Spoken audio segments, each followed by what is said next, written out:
Hello, Chris Piehota with you. And I recently had the privilege of testifying for a congressional subcommittee on Capitol Hill regarding the FBI's handling of the Capitol pipe bomb investigation. What we were there for was not to critique the case on a detailed level, but to help the committee members understand what could have and should have happened during this case and what might have gone wrong that caused the FBI under previous leadership to fail to solve this case over the span of about 4 years. And they had the information in their possession and they didn't solve it. The current leadership at the FBI rededicated resources, re-energized the case, brought in some new people to give it a different perspective. And over the course of several months, they came up with an investigative direction, and ultimately there was an arrest made.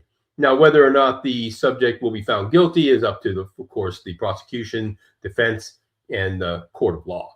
So what I'd like to do for you is play my opening statement and let you listen to my assessment of my former organization and some of the things that could have impacted their ability to solve the pipe bomb case as presented. So I'll let this play for a bit, and maybe I'll be back at the end to close out with a thought or two. But I hope this is, it provides good insight and it provides some context to what could have happened to our FBI at that point. So stand by. Thank you. Good afternoon, Chairman Loudermilk, Ranking Member Raskin, members of the subcommittee. Thank you for the opportunity to discuss the Federal Bureau of Investigation and its handling of the Capitol Hill pipe bomb investigation. It's an honor to visit with the committee today. As said, my name is Chris Piehota. I'm a retired FBI agent with nearly 25 years of experience. At the time of my retirement, I served as an executive assistant director, one of the FBI's most senior executive roles. Prior to this role, I served as an assistant director, and before that, as a special agent in charge. During my FBI career, I was taught about and personally developed familiarity with investigative, operational, administrative, and leadership requirements that can and should be met during properly executed and managed FBI operations. We are here today to discuss the possible circumstances surrounding a case that cuts to the heart of public trust in federal law enforcement, specifically the FBI, specifically the placement of 2 viable pipe bombs outside the Democratic and Republican National Committee headquarters circa January 5th, 2021. The December 4th, 2025 arrest of Brian J. Cole Jr. was a noteworthy investigative achievement for the FBI and its law enforcement partners. Unfortunately, this arrest alone is not the central issue before this committee.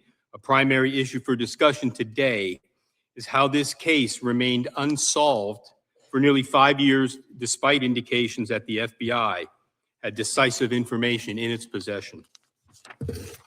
There are 3 primary areas of consideration when looking at the past and present FBI challenges: culture, leadership, and operational practices. We must assess the following factors to determine the FBI's general fitness and performance in how it conducted the Capitol Hill pipe bomb case. Culture. How did the FBI demand the fabled fidelity, bravery, and integrity in all of its related operations? In the high-stakes environment present, it was plausible that investigators inadvertently eliminated or disregarded possible leads due to a lack of time and resources or flawed prioritizations, a fidelity shortfall. They became overly conservative in their approaches for fear of mistakes, a bravery shortfall. Or pursued too many leads in a surface-level fashion to show urgency and expected progress, an integrity shortfall. In the end, culture determined how the organization behaved and performed when times were good or bad. Leadership environment. Leadership remains the lifeblood of any FBI investigation, the kind of fearless, principled leadership that demands excellence and makes no concessions when the safety and security of the American people are at stake. How did the FBI leadership set expectations and maintain standards, preferred practices, and behaviors during this case? What drove FBI leadership to set priorities, allocate resources, and motivate people in this matter. One thing I learned over the course of my career was ultimately we lead or we fail. Operational practices. Information volume can crush an investigative team if not adequately resourced and prioritized.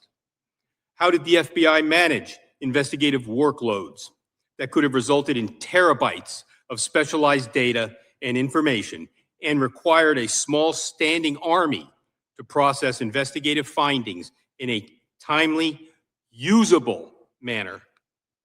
Regarding other operational impacts, the presence of additional factors, such as case ownership churn, the reassignment of case agents, insufficient investigative skill or experience, investigative or analytic stovepipes, and overwhelmed administrative systems could have converged to cause unforeseen and unrecognized investigative gaps.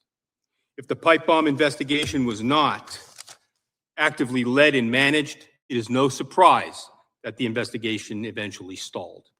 In closing, this discussion brings us to an important takeaway.